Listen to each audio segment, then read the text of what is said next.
Folk Tales. The Cricket.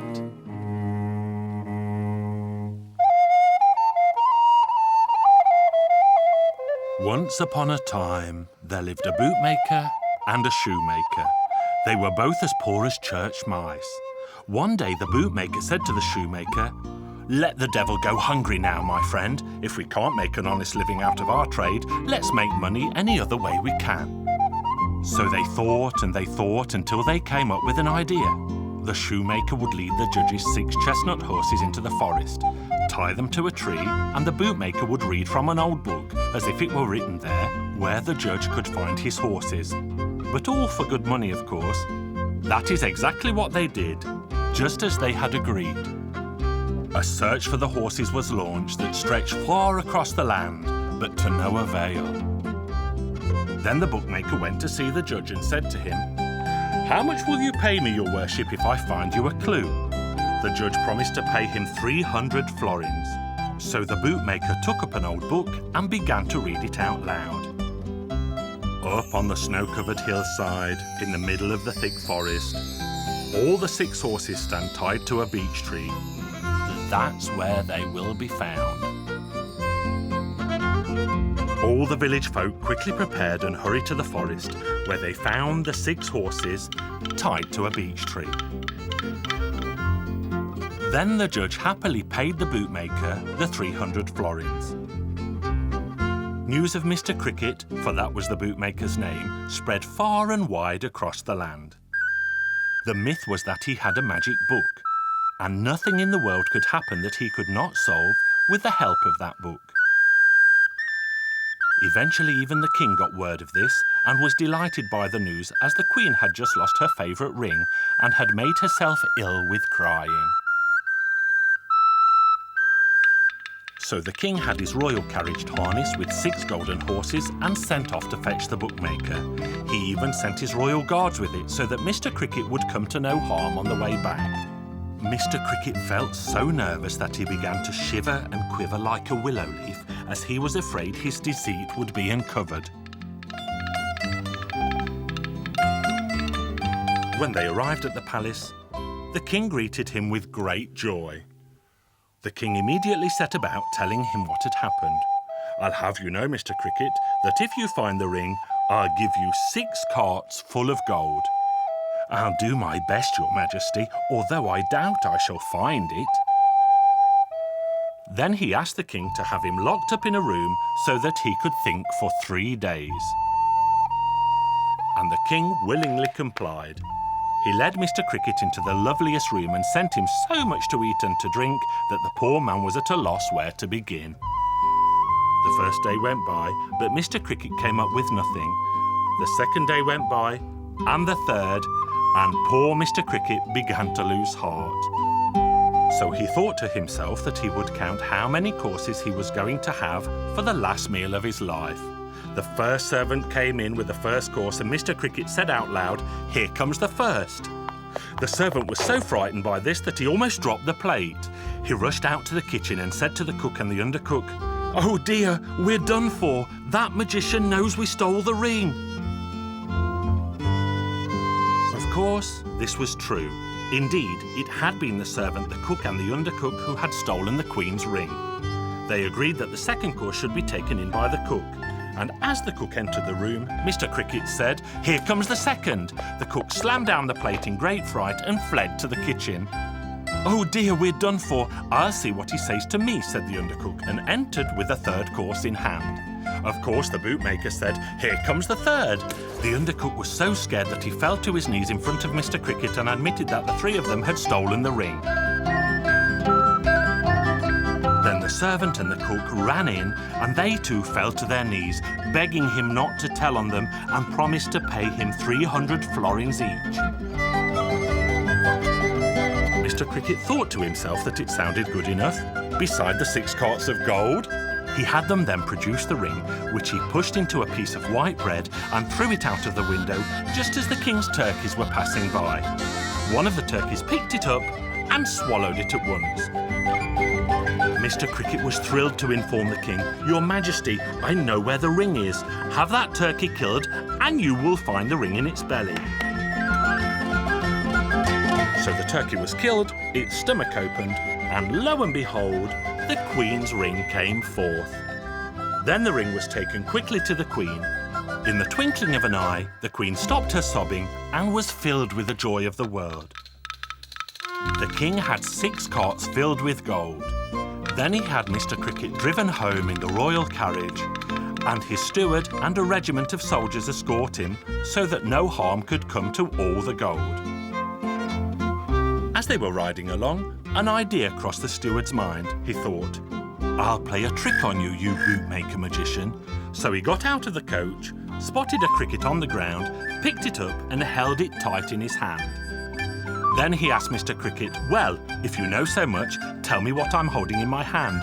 Mr. Cricket scratched his head and finally said, "Well, Cricket, you're in a tight corner now." "That's right," said the steward. "It is indeed a cricket. Your wisdom is endless. Now I know."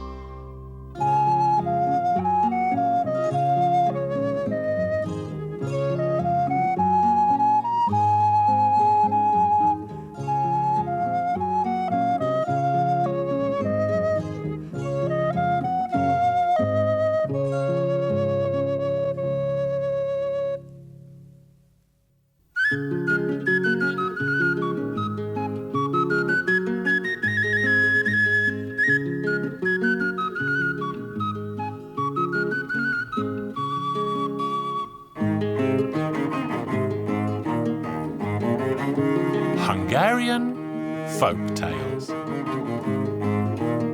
Cinderella. Once upon a time, there lived a poor man, and he had a daughter. Next door there lived a widow who had 2 daughters. The widow wanted the man to marry her, so she sent word to him that if he married her, she would treat his daughter like her own. The poor man thought very hard for a long time and finally made up his mind to marry the widow.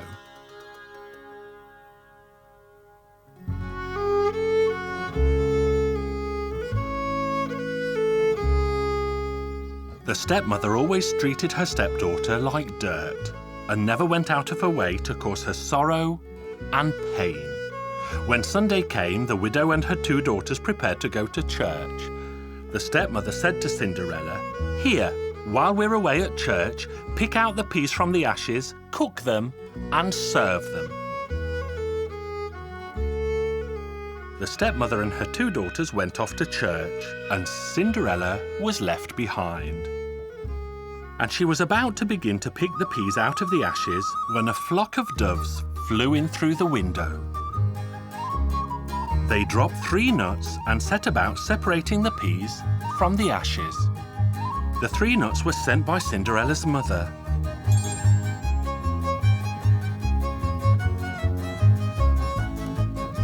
While the doves were picking out the peas, God descended and ordered the girl to go to church, but to leave when the priest raised the sacraments.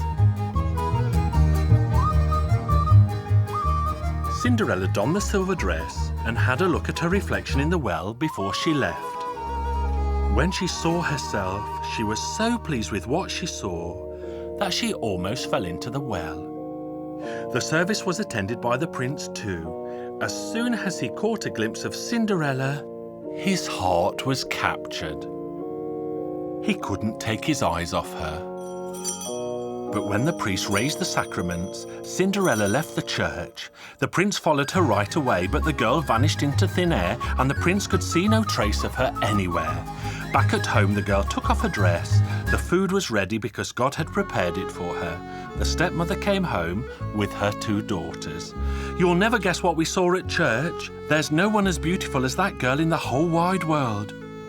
Then they told her what they had seen. "I saw it too." "How come?" "From the mulberry tree." That was all the stepmother needed. She immediately had the mulberry tree cut down. The next Sunday, she mixed the lentils into the ashes and ordered Cinderella to separate the lentils from the ashes, then to cook them and serve them. The three women left her alone again. Then God descended with his angels and ordered them to do Cinderella's chores. He told the girl to get ready and do the same as she had done the Sunday before. This time Cinderella donned the golden dress. As she was setting off, she looked in the well and was enchanted by what she saw there. The prince was already expecting her. When the priest raised the sacraments, Cinderella left the mass.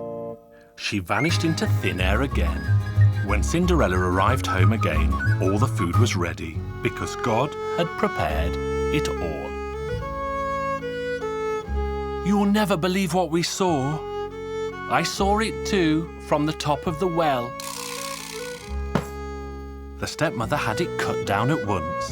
The third Sunday, the stepmother mixed flour into the ashes for Cinderella to separate.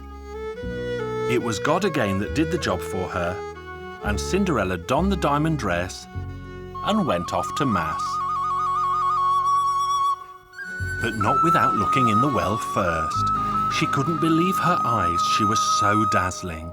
When the priest raised the sacraments, she got up to leave. But the prince had had the threshold of the church covered in glue, so one of her shoes got stuck. The prince picked up the shoe and set off on horseback to look for its owner.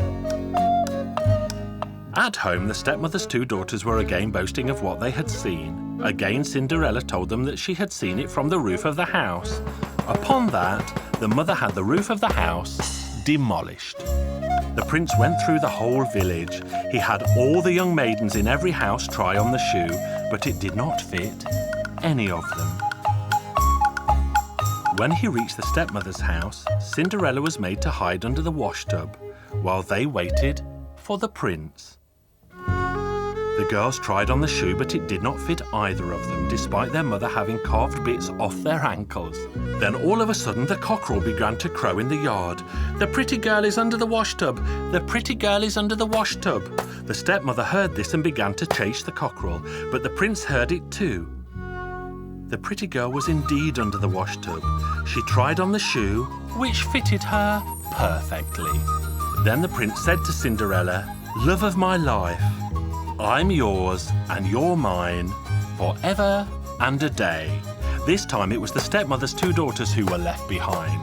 And this is the end of my tale.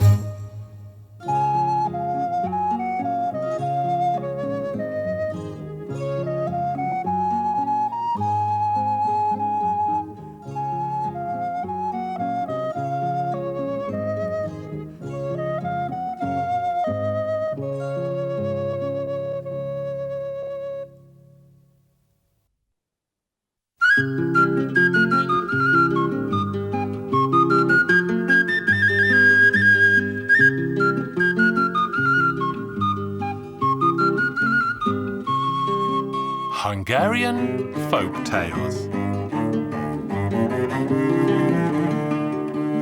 Angel Lambs.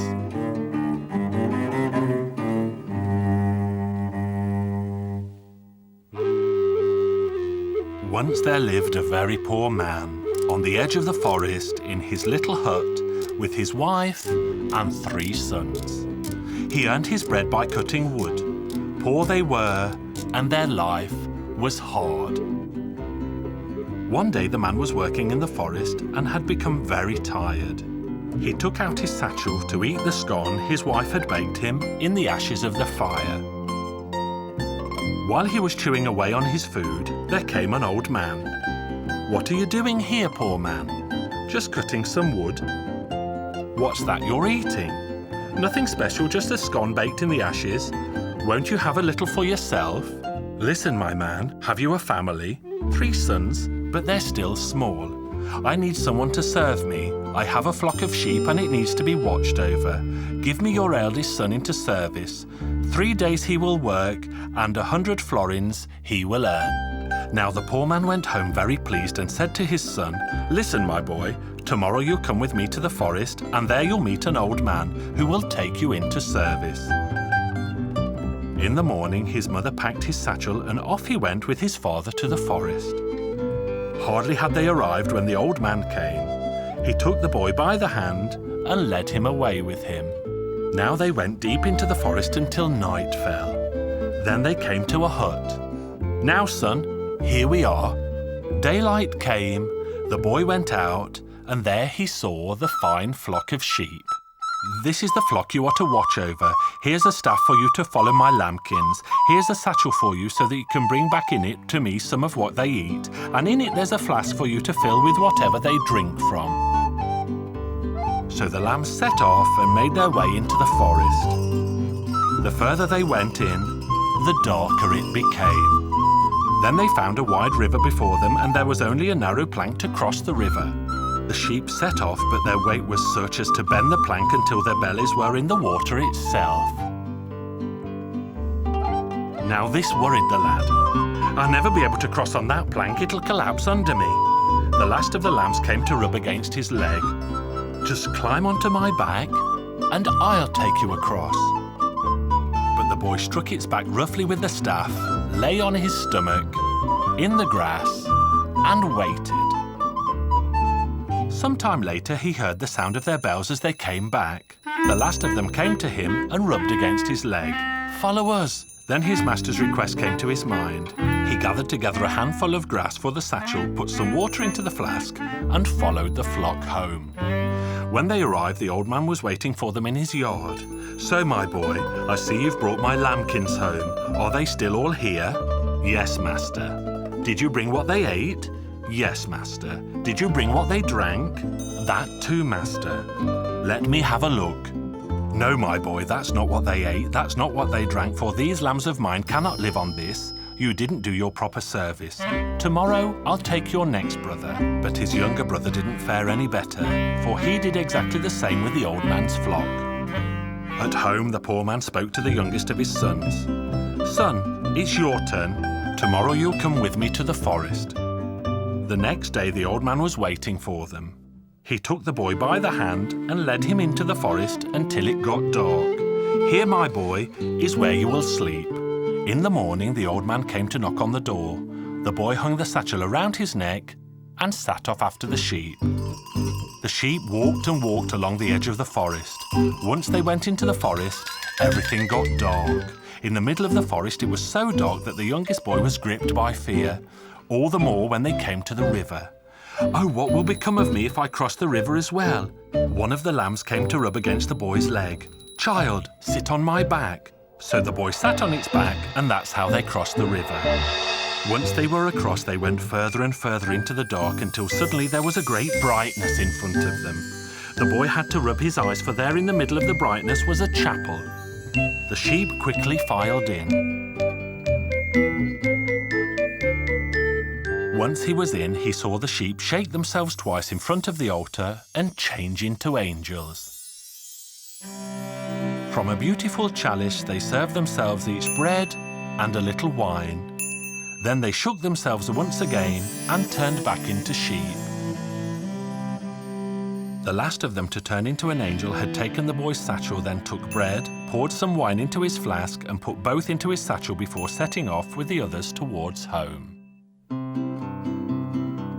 When they reached the river, the boy got onto the sheep's back again, crossed over the plank, and set off home tranquilly. The old man was waiting for them in the yard. "Now, child, are all the sheep here?" "All here, master." "Have they eaten?" "They have, master." "Have they drunk?" "They have, master." "Well then, show me your satchel and your flask. My child, I can see that you have served me faithfully, and so I grant you a wish as well as the 100 florins you have earned." And that was when the boy knew that the old man was the Lord himself, and the lambs his angels. So what he said was this: "Master, I would like to serve you always. My only wish is to be allowed to go home once to my parents to bid them farewell." And that is what happened. Home he went, bade goodbye to his father, his mother, and his 2 brothers, handed over to them his wages, and returned to the old man, whom he still serves to this very day.